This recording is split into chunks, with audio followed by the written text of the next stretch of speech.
l'agriculture. Nous sommes donc au Salon de l'Agriculture, sur le stand de la coopération agricole, et je suis très content de recevoir maintenant Arnaud Gaillot, qui est le président des jeunes agriculteurs. Arnaud Gaillot, bonjour. Bonjour. Merci d'être avec nous ce matin. Avec plaisir. Président des jeunes agriculteurs, la coordination rurale est en train de manifester dans Paris. Est-ce que vous lui dites maintenant ça suffit, des manifestations? Écoutez, ils font ce qu'ils veulent chez eux. Nous, je pense que le mot d'ordre avait été clair. Le salon de l'agriculture doit rester le temps aussi de l'échange et du contact avec notre concitoyen. Je pense qu'il y a un temps pour tout. On a pris nos responsabilités. Voilà, ils font leur rôle, mais à un moment donné, la surenchère, C'est de la surenchère. C'est-à-dire qu'il arrive un moment où il faut savoir stopper les mobilisations et les manifestations. Bah écoutez, il y a un temps pour tout. Il y a le temps de la revendication, mais il y a aussi le temps du travail, parce que passer son temps à revendiquer, mais pas forcément proposer beaucoup de choses. Ok, nous, on a fait le choix de proposer parce qu'on croit qu'il y a un avenir et il y a une jeunesse qui est largement motivée quand on se pointe sur ça. Alors vous proposez, eux pensent que tout ce qu'ils ont proposé n'a pas obtenu de réponse. Est-ce que vous êtes comme eux? Est-ce que vous pensez qu'aujourd'hui, les réponses ne sont pas suffisantes, les réponses du gouvernement? Ben, écoutez, on peut toujours regretter qu'un jour qui passe, c'est un jour de trop pour qu'il y ait les plans de trésorerie qui soient mis en place, on trouve vraiment une solution. Après, on est sur une crise quand même profonde.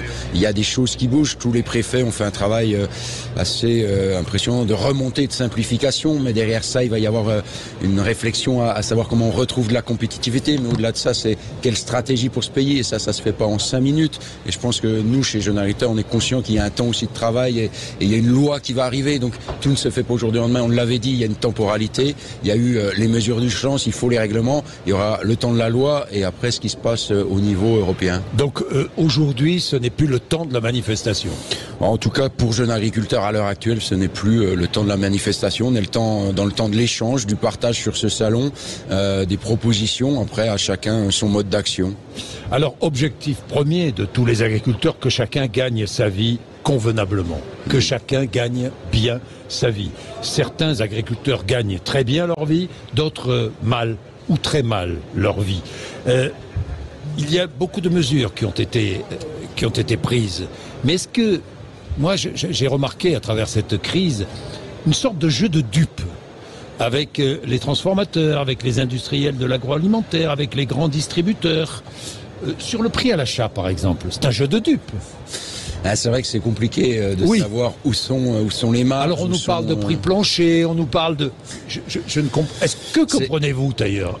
Déjà, je pense que le prix plancher, c'est un peu risqué, parce que après moi, ce que je prends en compte, c'est plutôt la volonté d'aboutir à pouvoir permettre aux agriculteurs d'être rémunérés. Mais il y a une chose qu'il faut savoir, la loi Egalim, elle permet de répondre à une partie de la crise, parce qu'après derrière, vous avez tous les gens qui sont sur le marché à l'export, et là c'est là qui vient le terme de simplification, de compétitivité.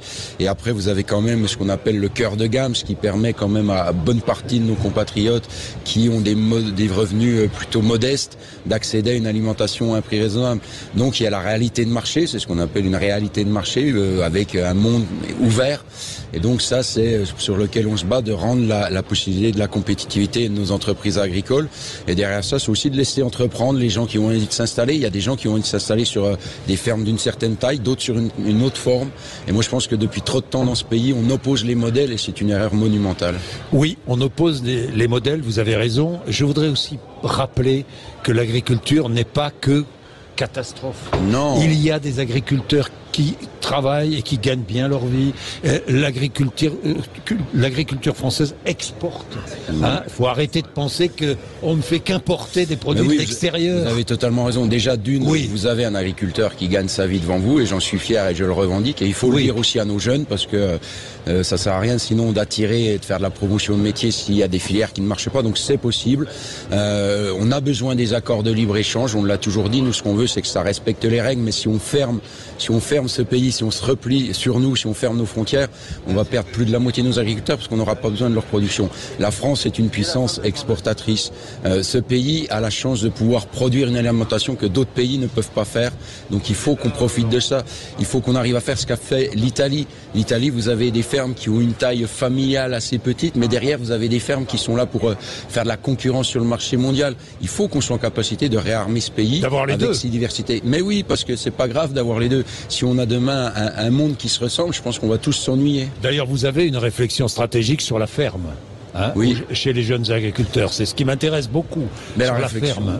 La réflexion stratégique, c'est comment en fait vous positionnez sur le marché que vous avez envie de faire. Oui. En fait, la question, c'est comment l'entreprise, par la jeune agricultrice ou le jeune agriculteur, elle correspond à ce qu'il a envie de faire. Vous avez des gens qui ont envie d'être sur une exploitation où il y a 30 vaches, une transformation à la ferme.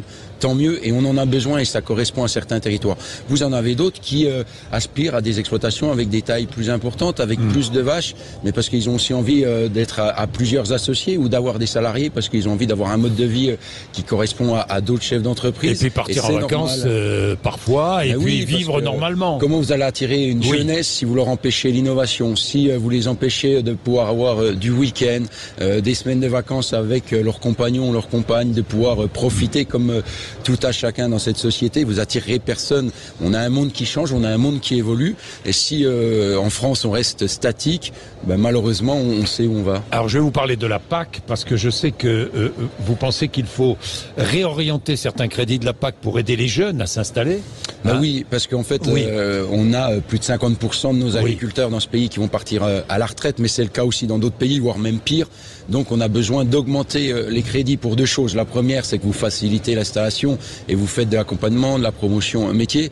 Et la deuxième chose, c'est qu'on sait qu'un jeune agriculteur qui s'endette trop au démarrage n'arrive pas à adapter son exploitation, n'arrive pas à faire les transitions nécessaires. Et quand vous êtes pendant 15 ans bloqué financièrement, c'est pas très motivant. Donc il faut qu'on arrive à déverrouiller ça. Pourquoi les aides de la PAC? C'est une question que je me pose et que se posent toutes celles et ceux qui nous écoutent. Pourquoi les aides de la PAC sont-elles attribuées en fonction de la superficie de la propriété? Alors parce que c'est une PAC qui évolue. On s'était battu pour le plafonnement des 52 premiers hectares qui sont majorés. Parce que ça colle aussi à une réalité. Est-ce qu'on ne devrait pas les revoir? La répartition de ces aides. Oui, à un moment, on a aussi une différence suivant la taille d'exploitation et donc vos besoins sont différents en fonction de ça. Je pense que cette PAC-là, elle a aussi besoin de se poser, de se penser. On a eu une réorientation de la PAC depuis les années 2000 qui va sur le compensement de l'effort environnemental. Ce qui est dommage, c'est qu'on a juste oublié qu'en faisant ça, il fallait qu'on ait aussi des prix qui augmentent derrière, ou au moins des entreprises qui soient plus compétitives. C'est ce qui crée une partie de ce décalage aujourd'hui et de cette crise. Après, attention à toujours vouloir tirer à boulet rouge sur des outils européens, parce qu'on a besoin d'une Europe forte, de plus d'Europe, mais de mieux d'Europe. Alors, vous avez déjeuné avec Emmanuel Macron samedi dernier. Je crois que vous allez le retrouver bientôt.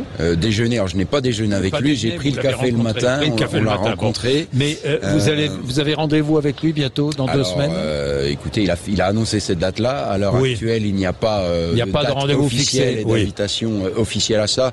Moi, je pense qu'au-delà de ça, c'est nécessaire. C'est nécessaire parce qu'à un moment donné, on ne peut pas continuer indéfiniment dans ce mouvement. Les agriculteurs sont des chefs d'entreprise, ils ont autre chose à faire qu'être dans les rues. Et puis, ce pays a autre chose à montrer que juste des manifestations. Vous savez, toutes les choses sont sur la table. Les simplifications, elles ont été identifiées. Les besoins de compétitivité entre la différence des modèles, elles sont connues, elles sont identifiées.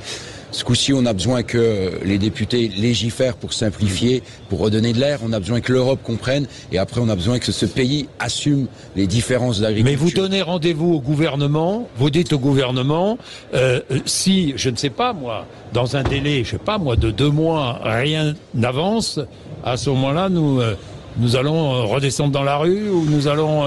je ne sais pas, est-ce que vous êtes fixé? Ce syndicat a toujours assumé ses responsabilités et a su le faire.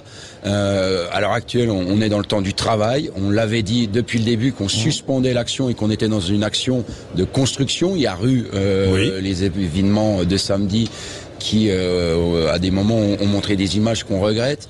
Mais pour l'instant, on repart dans ça, on s'exclut rien. Mais j'espère, honnêtement, quand vous croyez à ce pays, quand vous croyez à la démocratie, à une nation qui est capable de relever tous les défis... Vous pensez que vous ne serez pas déçus? Il faut pas, parce que l'enjeu il est énorme. Vous avez une jeunesse, vous le voyez, si vous vous promenez aujourd'hui dans les allées, vous allez voir qu'il y a beaucoup de jeunes qui ont envie de faire ce métier-là. Il y a des gens qui y croient, il n'y a pas que des gens qui sont là pour tout casser, pour tout remettre en cause. Et donc il faut qu'on y arrive. Et c'est un enjeu collectif, c'est un enjeu de redonner à ce pays, à ces jeunes, que c'est possible. C'est possible si vous avez envie de travailler, si vous avez des idées, c'est possible de le faire dans ce pays-là.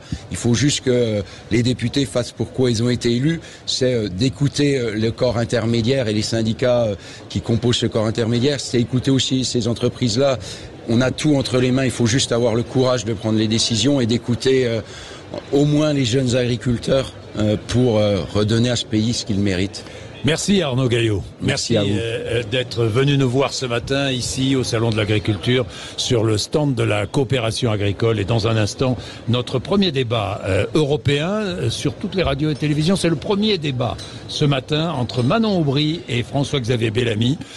Manon Aubry LFI, François-Xavier Bellamy LR, tête de liste aux européennes du 9 juin prochain. Merci, à tout de suite. Merci.